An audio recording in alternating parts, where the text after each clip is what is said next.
Good afternoon, everybody. Thanks for joining us today. We're going to start with Brian from Sky Sports News. Thanks, Joanne. Hi, Roy. Hello, Glenn.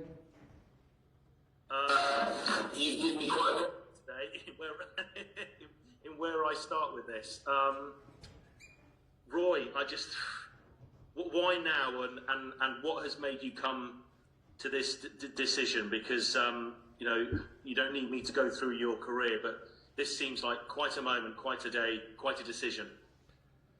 Yeah, it is, of course. You're absolutely right. It's a decision which hasn't exactly been taken overnight. It's been really brewing for a long time, and I had in the back of my mind that the right time to leave the club, and maybe even to leave football for a while, will be at the end of this season. And I'm pleased really that despite the speculation of the last 2 or 3 months, we've still been able to keep things on a pretty even keel, and it looks like we're going to be ending the season in a very dignified way, and that was important to me. I didn't want to end, if you like, this very important period of my football career with Crystal Palace Football Club in a way that wasn't in any way reflective of what we've been doing together over the last 4 years.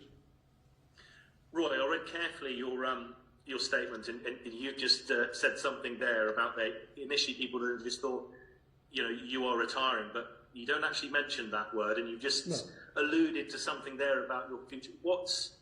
Are you just stepping away from Crystal Palace? Would you like to continue in some roles in football going forward? I think the question is, you're not retiring, you're not done just yet. No, I mean, one never knows. I think it's a dangerous thing to do when you still feel good about yourself and you still enjoy your life in football. I think it's a dangerous thing to do, to suddenly start making the bold statement about retirement, and this is the end of me, if you like, within the world of football. I really don't know. I've got to say that I'm certainly not leaving Crystal Palace with the idea of putting myself back on the market and trying to get another job. I really am stepping down from the club and stepping away from football for a while, but who knows what the future will bring. I'm quite excited by the fact that I still have a future that I'm looking forward to, whether it be in football or elsewhere, and I'll wait and see what happens. And it's a never say never moment, I think. Roy, when you look back with what you've done throughout your career, can you just maybe pick out, I think start with Crystal Palace first of all, maybe some of the highlights that you see? You know, there's a number of things that pick to mind. You know, it's a club that you played for. You're from Croydon. You came when they were bottom of the league, and you've kept them safely in the Premier League. What's maybe your highlight from your time at Palace? That's a very good question, and I think it's, in some ways, I think when you've been 4 years, and it's been a very productive 4 years, I think both for the club and myself, I think one does need to look at it more globally, as you yourself have done. I think each year has been a challenge. Each year has been a tough one for us to compete against teams sometimes who certainly on paper look a lot stronger than us.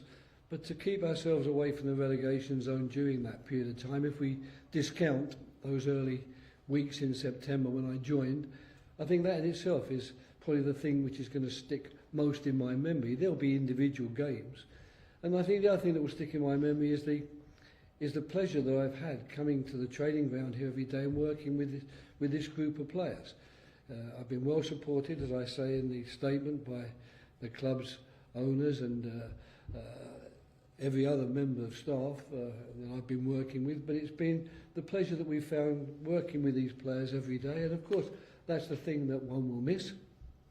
But I'm afraid, you know, when you step away from a football club, or you step away from football for a while, and you've been in it for as long as I've been in it, it would be foolish not to think there's going to be some things you'll miss, but there'll be other things I won't miss. So hopefully those two things will even out along with the distance of time. And how important was your career perhaps abroad? You know, the fact that you are multilingual, you've learnt not just culturally language, but football culture in a number of countries. How much has that sort of maybe added to your ability to manage with the longevity that you have? And also, what are what are your fondest memories, perhaps, of managing in countries such as Italy and obviously Sweden, where it first began? Yep. I think it's given me an incredibly varied life, and I think it's given me a very rich life, which perhaps I wouldn't have had if every month or year of my career had been spent in my homeland. So I'm very grateful, really, for the opportunities I was given, in particular in Sweden all those years ago as a 28-29-year-old to take charge of a top division club there. That's the sort of type of opportunity that you've got to be very fortunate to get, and it doesn't seem to be coming up quite as often these days as it perhaps did in the 1970s, and it certainly set the tone, if you like, for my career. And it also meant that I was never afraid of going to another country or worried about, when an opportunity came to go to Switzerland and then on to Italy, and then later, of course, to places like Denmark and Norway and Finland. I've never feared that, because I know what it's like to go and live abroad, and I know that I can be very happy living abroad. You're too kind, really, when you mention the languages. I think that they certainly fade with lack of practice, and I would say you need to spend plenty of time back in Sweden and Italy and in Switzerland brushing up my languages, but it's been nice to learn them, and nice to know that I could boast one day that I once could speak some. Roy, how important, when, again, I given that you said you haven't quite at this moment, called time on your career in football, but just how important is it that you managed England, that you have that on your CV, with the fact that you've been in so many countries, the longevity of your career, but how important is it for you that you managed your country, you got to the pinnacle, and you managed your country for 4 years?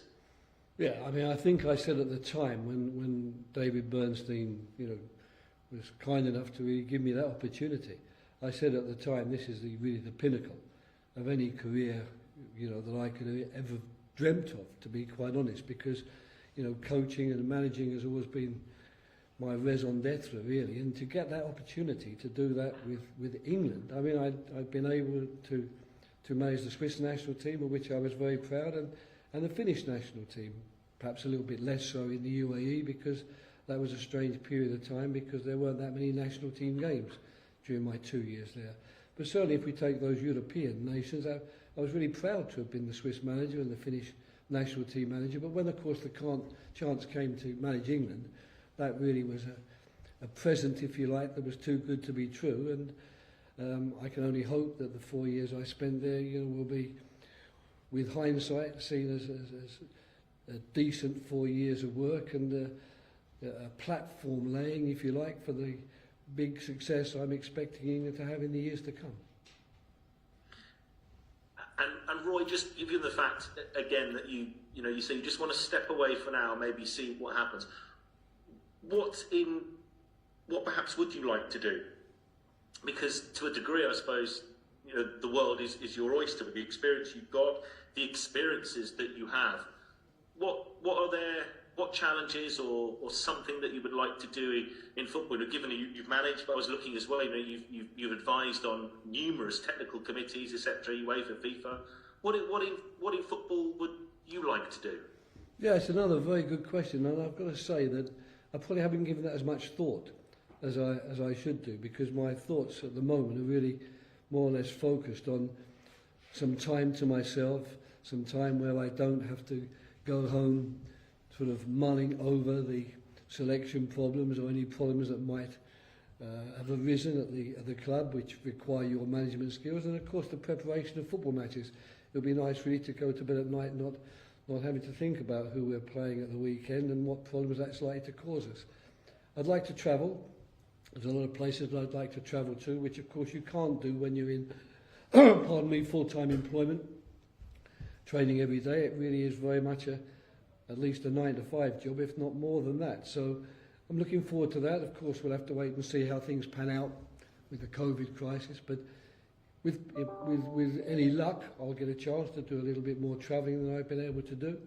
And then really, I'm just quite interested to see, how life is going to be for me, and what I'm going to feel like doing. And apart from the obvious, knowing that it's going to be not easy saying goodbye to something that you've been doing on a daily basis for 45 years. I'm also confident that with my wife and my son's support, I'll find plenty of ways of not only occupying myself, but finding things that I'm going to really enjoy doing. Roy, just a final question from me, because I know there are lots of people that want to ask you many questions along the lines that I am as well. But just a question you alluded to in the last part of your answer there, Roy, about your family, about your wife and your son. Speaking to Mikel Arteta this morning, who spoke glowingly about you, he didn't know you were making the decision you were today.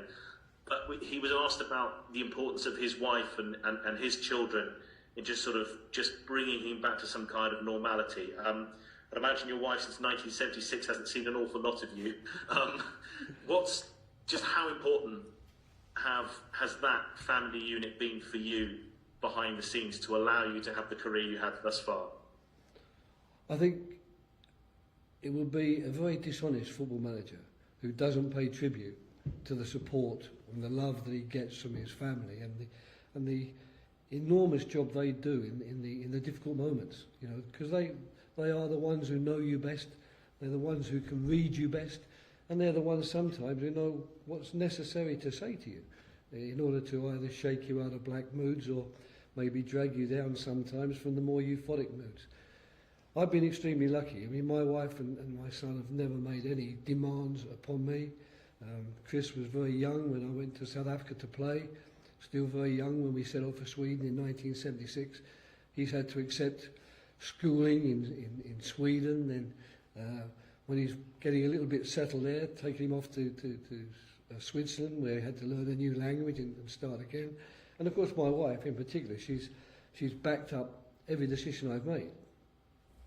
I've been lucky, I think most of the decisions I've made in full have been pretty good ones, but there's probably been one or two that weren't quite as good, and there's certainly one or two that I've taken which have taken her away from areas where she's felt very comfortable and really enjoying life, to have to start all over again. So they back me up very much with this decision. They think, like I do, that this is the right moment to step aside and see what the future brings. And the only reason I'm not talking retirement is because I've seen so many people with sort of the fanfare blazing, talking now is my time to retire and this is me finished in football, only to surface again somewhere in a fairly short period of time. So I prefer not to do that, but I'm comfortable that the future will have some interesting things for me to do, and most importantly of all, I am looking forward to spending a little bit more time with my wife and son, and maybe listening to what they want to do for once, because it hasn't happened very much in the last 50 years. Great stuff, Roy. Thank you very much for your time, and congratulations on your career thus far. Thank you, Brian. Thank you very much. Appreciate Thanks, it. Brian. Thank you. We'll go to Katie Cassidy from Elite Productions. Good afternoon, Roy. It's a pleasure to chat with you today, virtually. Sorry? I said it's a pleasure to be sat with you today, even if it's virtually. That's very kind of you, thank you. Carrying on that theme somewhat of family and decision-making, of course with the support of your family throughout your career, but you've been at the heart of this Palace family, now your boyhood club. How hard has it been to come to a decision to step away from a position that you hold so dearly? To a point, does it have to become kind of head over heart? Yep, I'm afraid all these questions are very good one. I can't say that it's been easy, but it's not one that's come upon me quickly. It's something which I've almost planned for quite a long period of time, which has given me the chance also really to come to terms very much with, asking myself the question, what are you doing? Are you doing the right thing? Are you totally comfortable with this thought that you're going to move away? And as you rightly say, I've been so well accepted and received here at Crystal Palace, and it is a club which has always been dear to my heart, that I suppose that's added a bit of extra spice to the situation and given me a little bit more to think about. But the club's in a very good place at the moment. I think that we're going to build on the last 4 years. We're going to get stronger. The fan base, as you know and everyone knows, is quite incredible, and I'm just happy really to have been a part of it for these 4 years. Very happy for the way they've treated me, the way they've accepted me and Ray Lewington and the rest of the staff, and obviously I shall miss them too, that's part and parcel, I'm afraid, of all goodbyes. Often when you say goodbye, you're going to miss something. It was just touched upon as well about Arteta this morning. I mean, he cited you as a legend of English football, and also touched on that what he thinks has been a remarkable career and a great example to him in his own career. What does that mean to you to be respected by so many peers of the game? I think it's probably meant more to me than anything. I really do think that gaining the respect of your peers, the players, of course, that you're working with, the staff that you work with, and I've worked with lots of staffs and lots of players, and then I've had a lot of colleagues, in different countries. I think if at the end of your time working at a club in that country, or even at the end perhaps of your working career, if you've got people who are prepared to say that they've accepted you as a bona fide member of the football family, and someone whose work they've been able to appreciate, that means an awful lot, because the fanfares that you get during a career for various moments, they can be very transitory. You can have a moment where one's sort of lifting you up onto a platform which you probably don't deserve to be on, and other times when they're probably trying to knock you too far down the ladder or the platform, and you feel very upset about that. But I think that the respect of your colleagues and the respect of the people you work with, that you take with you at all times. And it's very, very nice that they're saying that. The only problem I have with the word legend, I have a good friend, Les Strong, who is a very amusing man, and unfortunately he always suggests that the term legend should be pronounced legend, and I'm not so certain that I'm happy with that one.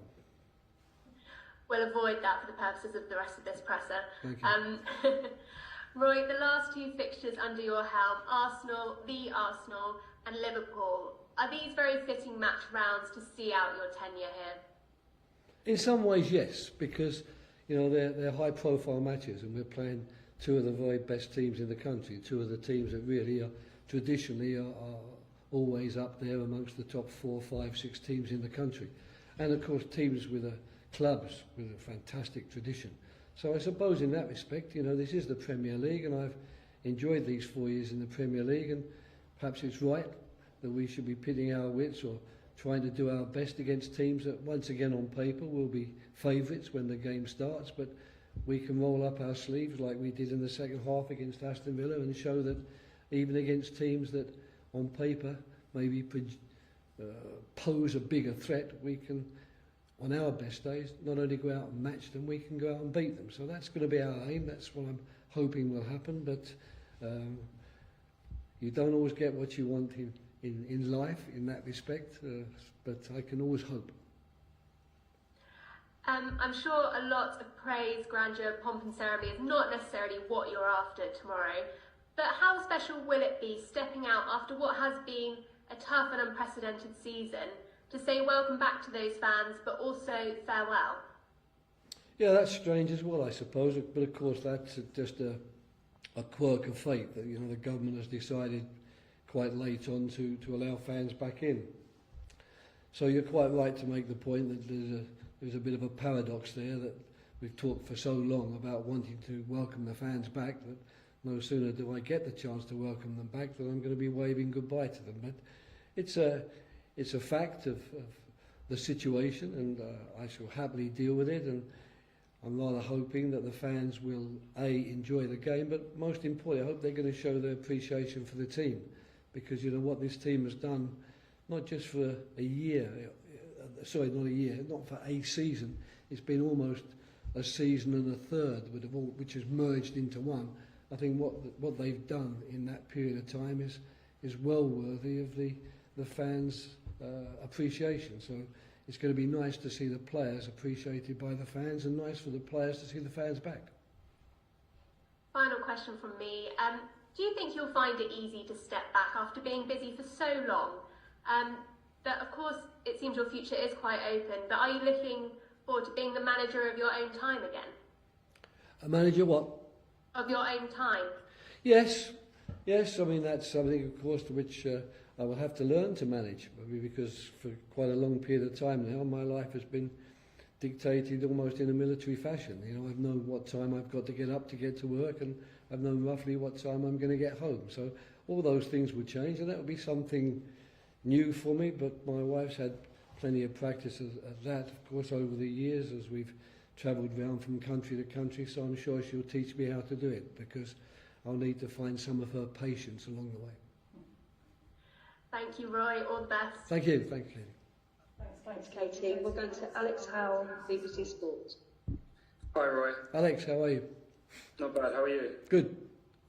I've been lucky to spend some time with you and see you work and seen the reception you get at places like Malmo. So how nice has that been for you to get those receptions at all the clubs you've been at?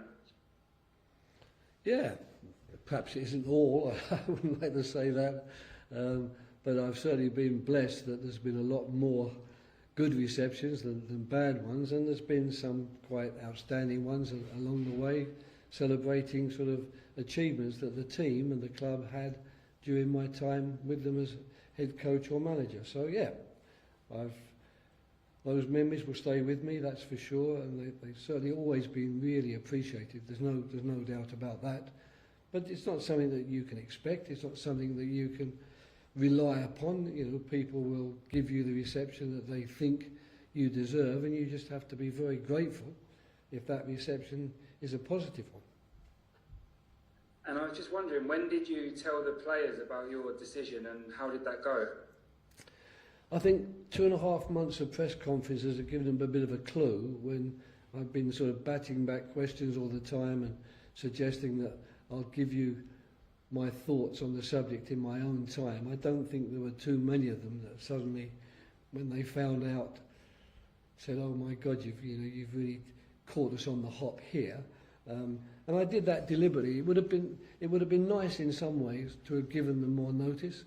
I'd have had more chance perhaps to spend with them on a one-to-one basis and to thank them really personally for the work they've done, rather than do it globally as we did this morning. But I'll still have 1 or 2 chances before the end of the season to pull those people aside. So technically, I suppose you'd have to say that the players found out just before you guys, when the statement, if you like, fell. But I think most of them had a pretty good idea that it doesn't look like we're going to be working with Roy and Ray next year. And just going into this final week of the season, and could be the final week of your management career for now, are you just cherishing these moments every day, every training session as you prepare for these games? Well, I've got to say, I don't think I've had any sort of feelings in that sort of regard until perhaps today, you know, when it's a low-key training session because it's match day -1, and secondly, you know, having actually made the formal announcement to the players and known that the formal announcement is going to reach the media this afternoon. I suppose that's probably been the first time I've ever felt that there was a slight sort of, not slackening off, but I don't know, more of a void, if you like, in my feelings about it, because we've been so focused on the games and so focused on getting it right that we've really just put the subject behind us. Just like the players who are out of contract, and you know, there's still quite a few of those that Doug and Steve Parish will have to deal with.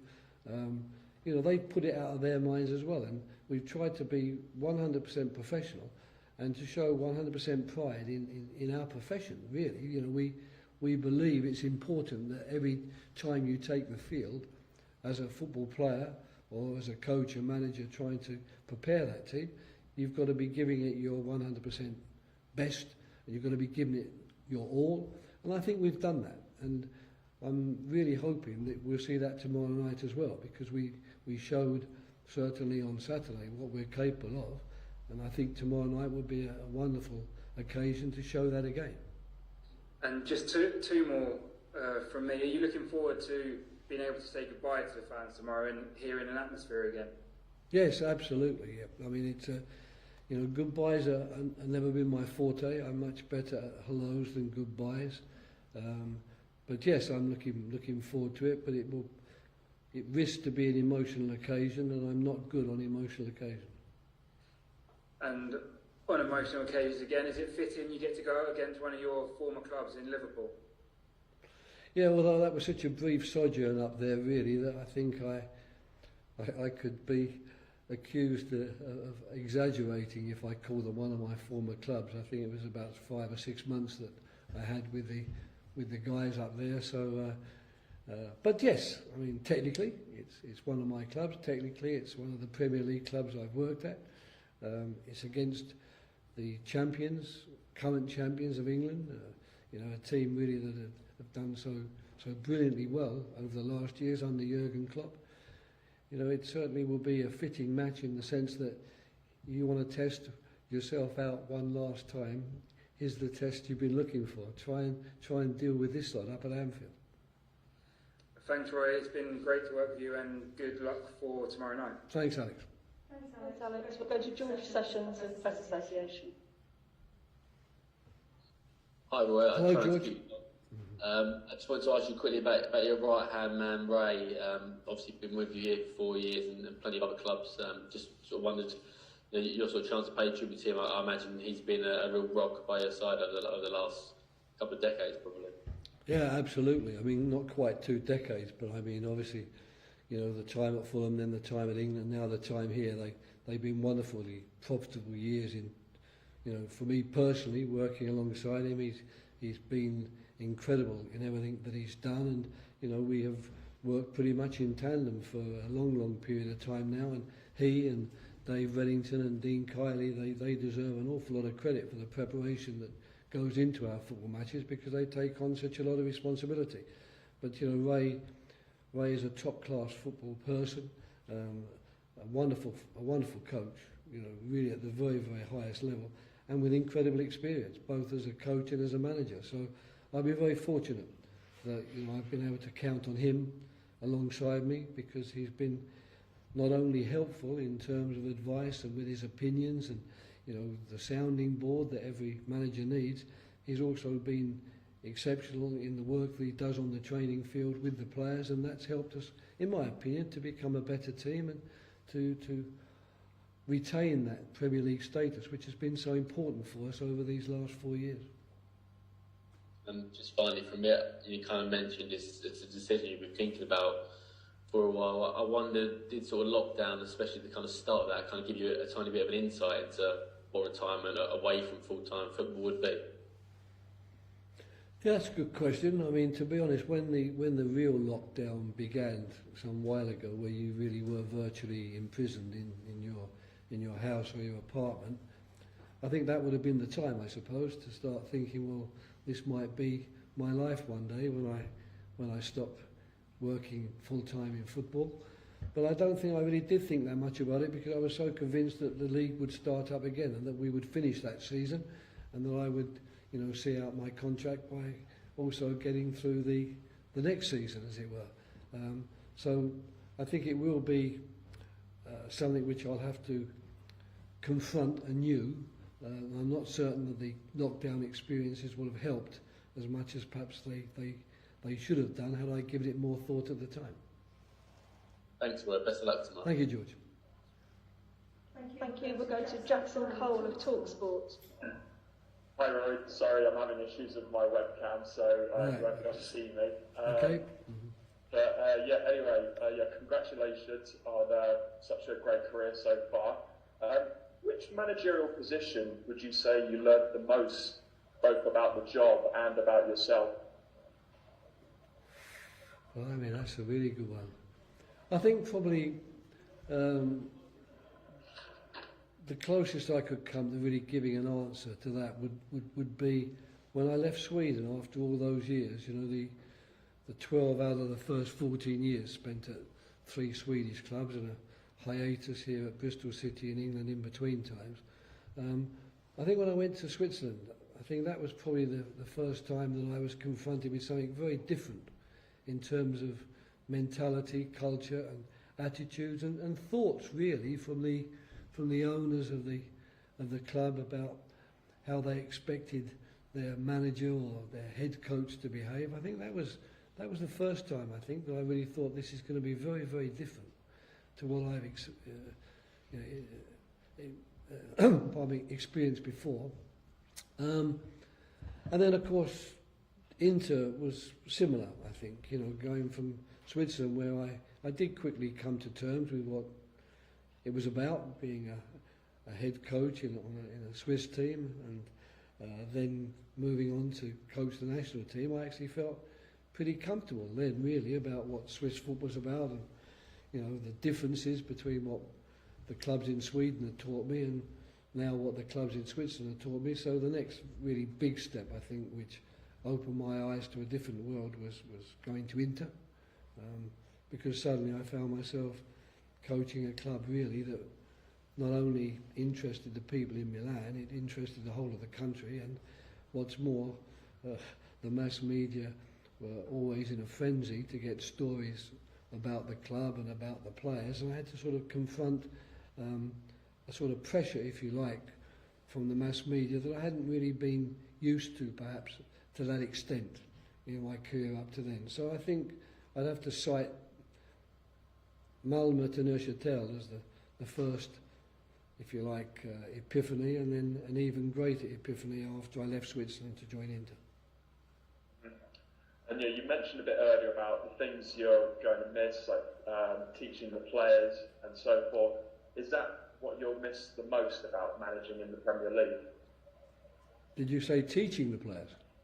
Yeah. Well, how would you describe that? I don't quite know that I would go quite as far as that. I think that when you get to the level we're working at, you're very much trying to get the best out of players and trying to make certain that they can bring their already considerable skills to the match and make certain that their skill can help the team become a better team and win. So I don't know that I've regarded myself as a teacher here, but I would like to think that I and Ray Lewington together, we have coached the team, and we have tried to, you know, make people realise what skills they do have and how they could sometimes maybe use them a little bit better, not least of all for us to be able to win as a team. So I probably would accept an accolade for that, but I think the word teacher might be a bit strong. Okay. Well, how about what will you miss the least about managing in the Premier League? I don't know yet. I mean, it's a stressful job, there's no question of that. I think I've learned over the years to deal with the stress, so I'm not suggesting for 1 minute that my decision now to step aside is because I can't take the stress, or I find the stress, you know, something which is too much for me. Far from it, really. I think, you know, I'm one of those people who probably thrive on a little bit of stress and a bit of tension, so that's not going to be a problem as such. I think that the thing that you won't miss so much is defeats. I mean, that is something which you rather hope as you get older and your CV starts to pile up a little bit and maybe look a little bit better, and maybe your reputation in the game grows somewhat. So, you know, you feel maybe that, well, I've earned the right now to lose a few games because, you know, I've got so much behind me. But it doesn't work that way. I'm very sorry to say that the defeats that come my way now with Crystal Palace hurt me every bit as much as those defeats in the early part of 1976. I was rather hoping that there's something in football that would provide a shield for you. But I've realised that doesn't exist. So the thing I certainly won't miss is waking up during the night after a game that we've lost, and then waking up next morning after a bad night's sleep, once again trying to come to terms with the fact that we've lost, and then having to perhaps wait another 24 hours before you can at least get back onto the field with the players at the training ground and to some extent exercise the feelings that you're feeling. Mm-hmm. And yeah, just finally from me, it's to do with England. Obviously, in the coming days, Gareth Southgate, he will name his England Euros squad. Can you tell us just how difficult it is to tell top players who have played well for England that they haven't made it into the squad for a major tournament? Obviously, I think of Ashley Cole for the 2014 World Cup. Yeah, I mean, I think it all boils down to the famous aphorism, there's no easy way to break somebody's heart. I mean, that's how it is. You know, when you're telling a player that set his heart on representing his country, and possibly has played a big part in the qualifiers and the matches leading up to the tournament that he hasn't quite made the 23. It's a really, really nasty situation to find yourself in. It's one you sign up for. When you become England manager, you realise this day is probably going to come. There are more than 23 players in England. There are more than 23 potential England internationals. So there's going to be a list of them that you're going to have to deal with. But it's not a pleasant job. That's for sure. And unfortunately, it can be one that stays with you sometimes, because if you're unfortunate enough to maybe go to a guy that you really appreciate his work and you appreciate him as a human being, and you've seen the real disappointment on his face when you've said, sorry, not for you on this occasion, you know, that can live with you for a little bit, because no one really likes to be the bearer of that type of bad news. But it's a job that Gareth's done for a long time with the under-23s before he actually became England manager, and of course with Middlesbrough as manager of that club. So he's got all the experience in the world for dealing with it. But if you were to ask me today, would you like to swap places with him doing that, I would say to you, absolutely not. I can just wish him well with it. That's it from me. Thanks so much, Roy. Thank you. Best of luck with everything in the future. Thank you. Thanks a lot. Okay, thank you. That concludes the broadcast section. Thanks, guys.